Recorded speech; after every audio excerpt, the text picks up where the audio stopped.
this changes everything. Not because we didn't know the crucifixion was coming, but because for the first time, the chosen refuses to soften it, delay it, or protect us from it. Season 6 opens a door that can never be closed again, and once you step through it, there is no comfort, no safety, and no turning back. Season 6 of The Chosen does not ease the audience in. It doesn't prepare you gently or give you space to breathe. It begins with weight. Heavy, suffocating weight. From the very first moments, you feel that something has shifted permanently. The warmth that once defined the series is gone, replaced by tension and an unspoken certainty that the end has already been set in motion. This season is not about discovery or hope anymore. It is about consequence. What makes the premiere so unsettling is how calm everything feels on the surface. There is no rush, no dramatic build-up meant to excite. Instead, the story moves with quiet confidence, as if it already knows the outcome and is daring the audience to keep watching. Jesus is no longer the teacher walking freely among crowds. He is a man surrounded by closed doors, hardened hearts, and decisions that have already been made without him. The crucifixion footage teased in the first look changes the emotional contract between the show and the viewer. In earlier seasons, pain was present, but it always existed alongside light. Season 6 removes that balance. Here, suffering is not symbolic or distant. It feels personal, real, unavoidable. The camera lingers on silence more than action, and that silence speaks louder than anything else. Every pause feels loaded, every look feels final. What's most disturbing is Jesus' composure. He is not panicked, he is not pleading, he isn't trying to escape what's coming. That calm presence, surrounded by fear and cruelty, makes the entire experience harder to watch. His silence during questioning doesn't feel weak, it feels intentional. And that intention forces the audience to confront a painful truth. Nothing can stop what's about to happen, because this is not a tragedy caused by chaos. It is a sacrifice chosen with full awareness. Season 6 also shifts the focus outward, showing how systems of power operate when fear replaces truth. Questions are no longer asked to understand, but to justify punishment. Authority figures speak softly, yet every word carries threat. The injustice doesn't explode. It unfolds methodically, which makes it even more terrifying. You realize that evil doesn't always scream. Sometimes it whispers politely while destroying everything in its path. By the end of the premiere's first act, one thing becomes clear. The Chosen, Season 6 is not asking if you believe this story. It assumes you already do. What it asks instead is far more uncomfortable. Are you willing to sit with the pain of it without looking away? Because from this point forward, the story will not protect you. What defines Season 6 more than anything else is silence. Not empty silence, but heavy, intentional silence that presses in on every character. Words fail in this season, not because people don't have anything to say, but because nothing they say can change what has already been decided. This is where The Chosen becomes deeply uncomfortable. The story stops explaining itself and starts forcing the audience to feel. Jesus' silence during his trials is not passive. It is controlled, purposeful. Every time he refuses to defend himself, the tension tightens. We are conditioned to expect resistance, arguments, or at least some attempt to correct the lies being spoken about him. But Season 6 takes that expectation and crushes it. Jesus understands something no one else in the room does. These questions are not being asked to discover truth. They are being asked to give cruelty a reason. Around him, everything feels unstable. Accusations overlap. Witnesses contradict each other. Logic collapses. And yet the process continues because the outcome matters more than honesty. This is where the show quietly exposes how injustice actually works. Not through chaos, but through calm procedures carried out by confident people who believe they are right. The danger doesn't come from shouting villains. It comes from certainty. The disciples feel this shift immediately. Fear replaces confidence.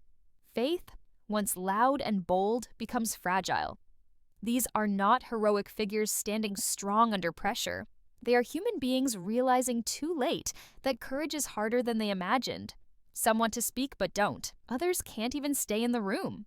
The silence around Jesus is mirrored by the silence of those who love him most. And that parallel is devastating. What makes this season emotionally brutal is how close it stays to that inner conflict. There is no dramatic music telling you how to feel, no reassuring reminder that everything will be okay in the end. Instead, the story lingers on hesitation, on regret forming in real time, on the moment when someone chooses safety over loyalty and immediately hates themselves for it. These choices are small, almost invisible, but they carry enormous weight. Authority figures, meanwhile, remain composed. That composure is chilling. They are not portrayed as monsters. They are efficient, organized, and disturbingly reasonable. This makes their actions harder to dismiss. The audience is forced to confront an uncomfortable reality. Systems don't need rage to destroy someone. They only need permission and silence. Jesus stands at the center of all this, calm in a way that feels unbearable to watch. His stillness doesn't bring peace anymore. It brings conviction. Every unanswered question becomes a mirror, reflecting the fear and guilt of everyone around him. His silence exposes theirs. And the longer it continues, the clearer it becomes that this season is not about whether suffering will happen.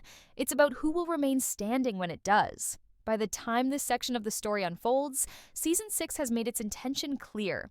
It is not trying to inspire comfort. It is stripping away excuses. It asks the audience to sit with the cost of silence, to recognize how easily truth is abandoned when fear takes control. And once that realization sets in, the story becomes impossible to watch casually ever again. Season 6 reaches a turning point where belief is no longer a source of strength, but a source of fear. This is where the chosen becomes painfully honest about what faith looks like when everything collapses. The disciples are no longer asking what Jesus will do next. They are asking what happens if everything they believed was leading to this moment ends in loss instead of victory. There is a visible shift in how they move, how they speak, and how they look at one another. Confidence fades, certainty disappears. The people who once argued about greatness now struggle to even stay close. Not because they don't love Jesus, but because loving him has suddenly become dangerous. Following him no longer feels brave. It feels reckless. And that realization is terrifying. What makes this section so powerful is how the show refuses to rush past that fear. The story lingers on confusion, on prayers that feel unanswered, on the unbearable gap between what they hoped God would do and what is actually happening. Faith is not rejected here. It is tested to the point of breaking. And watching that happen feels deeply personal, because the questions the disciples are wrestling with are the same ones many viewers carry quietly.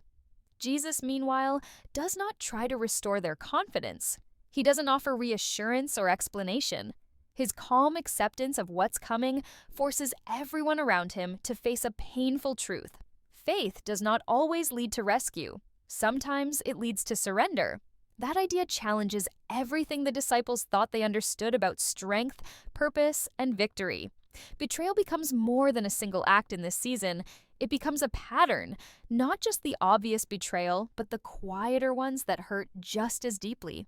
The moments when someone stays silent instead of speaking up, when fear overrides loyalty, when self-preservation feels safer than standing beside someone who is being condemned. These are not dramatic betrayals. They are human ones, and that's what makes them so uncomfortable to watch. The emotional distance between the disciples and Jesus grows, not because he pushes them away, but because they cannot follow him where he is going. That separation carries a heavy sense of regret even before anything final has happened. You can feel it in their hesitation, in their expressions, in the way they avoid his gaze. They know, on some level, that they are already losing him, and that knowledge breaks something inside them. This section of Season 6 makes one thing painfully clear. Faith is not being destroyed by doubt. It is being crushed by reality. The reality that obedience has a cost.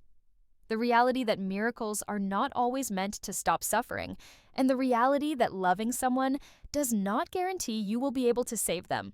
By the time this chapter unfolds, the chosen has fully transformed. This is no longer a story about following Jesus into light. It is about following him into darkness, knowing it may cost you everything.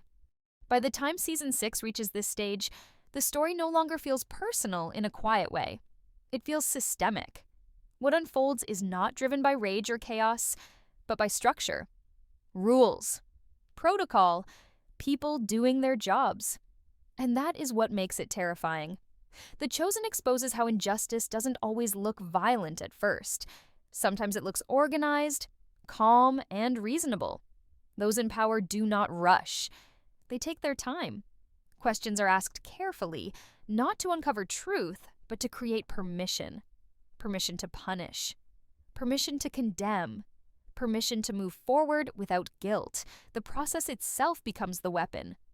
Each step feels clean on the surface, yet rotten underneath. And Jesus, standing in the middle of it, becomes smaller not because he is weak, but because the system around him is designed to crush anyone who doesn't fit. What makes this section so emotionally heavy is how detached the authority figures appear.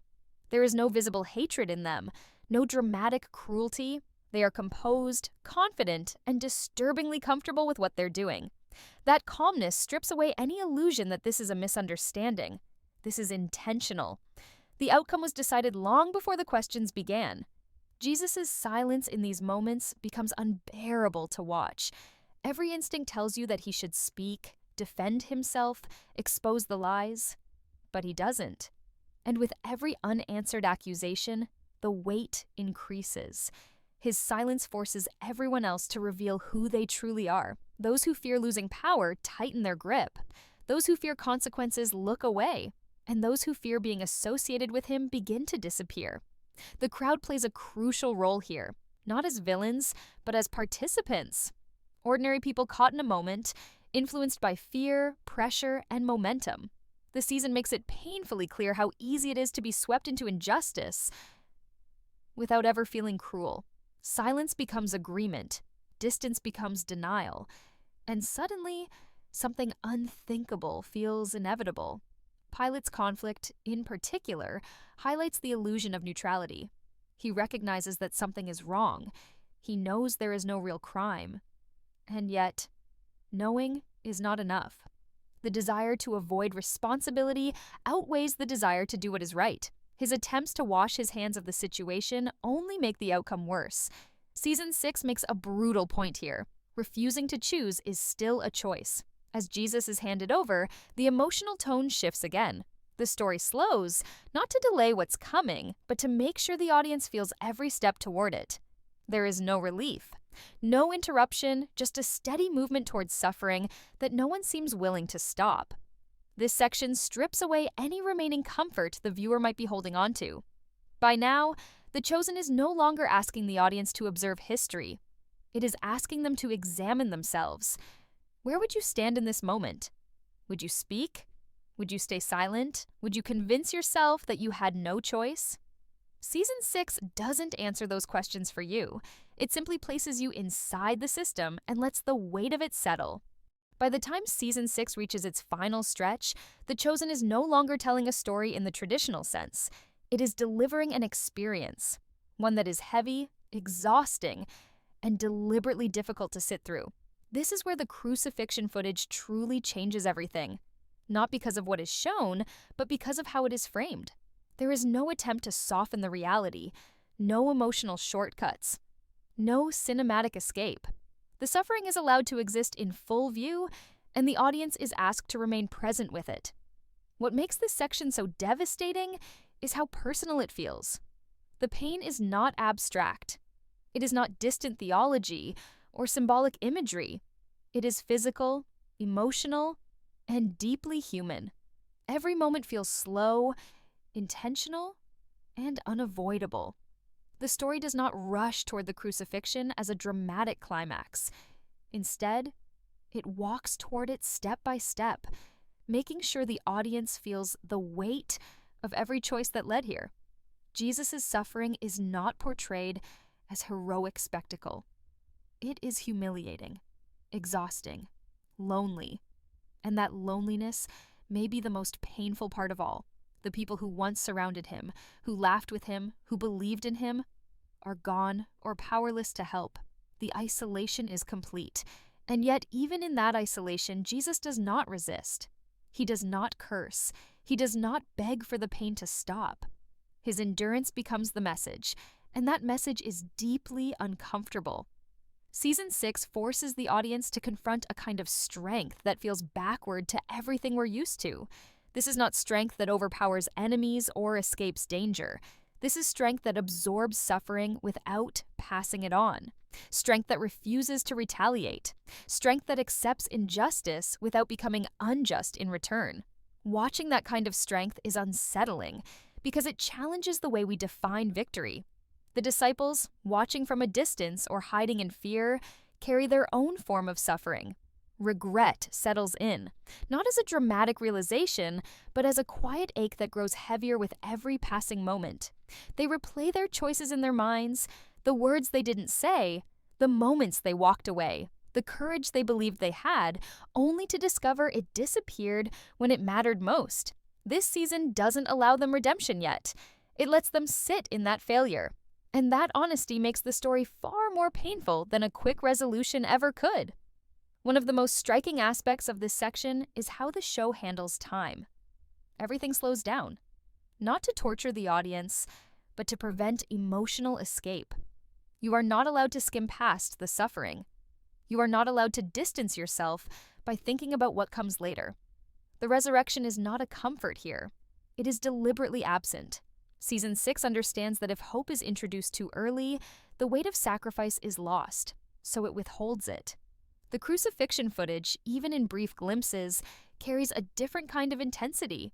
There is no dramatic framing that turns pain into spectacle. Instead, the focus stays on endurance, on breath, on silence, on the physical cost of remaining present in unbearable conditions. This approach makes the experience deeply unsettling because it refuses to let the audience feel inspired too soon. Inspiration, Season 6 suggests, comes later. First comes truth. Public humiliation becomes a central theme here. Jesus is not only suffering physically, but being stripped of dignity in front of crowds. The season highlights how cruelty becomes easier when it is shared, when laughter replaces empathy, when responsibility dissolves into collective action. The crowd is not portrayed as evil, but as human, easily influenced, easily convinced.